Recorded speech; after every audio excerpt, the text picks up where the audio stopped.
नमस्कार, मैं हूं आरजू अंसारी और आप देख रहे हैं राष्ट्रीय जगत विजन न्यूज। बिलासपुर में करोड़ों की जमीन के धोखाधड़ी के मामले में फर्जी दस्तावेज तैयार कर 1.75 करोड़ रुपए की ठगी करने वाले रसूखदार आरोपी अब तक पुलिस की गिरफ्त से बाहर है। बीजेपी नेता राजेश पांडे, राजस्व निरीक्षक सुरेश सिंह ठाकुर और LIC एजेंट राजकुमार बजाज के खिलाफ सिविल लाइन थाना में गंभीर धाराओं के तहत अपराध दर्ज होने के बावजूद उनकी गिरफ्तारी न होना कई सवाल खड़े कर रहा है।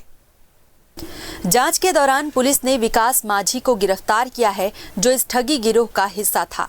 वहीं बाकी आरोपी खुलेआम सामाजिक और राजनीतिक कार्यक्रमों में नजर आ रहे हैं। सूत्रों के अनुसार पुलिस रिकॉर्ड में फरार बताया जा रहे राजेश पांडे को अपराध दर्ज होने के बाद थाने में देखा गया था, लेकिन गिरफ्तारी के बजाय उन्हें वहां से जाने दे दिया गया।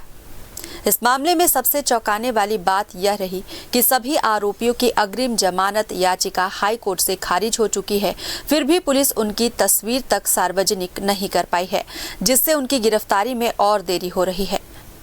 गौरतलब है कि आरोपी चौकड़ी ने अमेरी क्षेत्र के खसरा नंबर 448/11/ग और 448/37/ग की फर्जी जमीन के दस्तावेज तैयार कर उल्लासपुर निवासी यतीन्द्र वर्मन के नाम से 1.75 करोड़ रुपए में सौदा किया।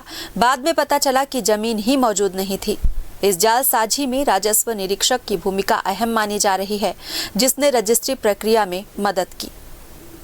पीड़ित पक्ष और स्थानीय नागरिकों का कहना है कि अगर आरोपी आम नागरिक होते तो अब तक सलाखों के पीछे होते।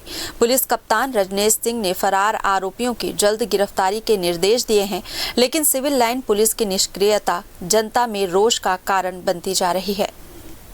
फिलहाल इस खबर में बस इतना ही। देश प्रदेश की खबरों से अपडेटेड रहने के लिए हमारे चैनल को सब्सक्राइब करें और नए खबरों के नोटिफिकेशन के लिए बेल आइकन को जरूर दबाएं। नमस्कार।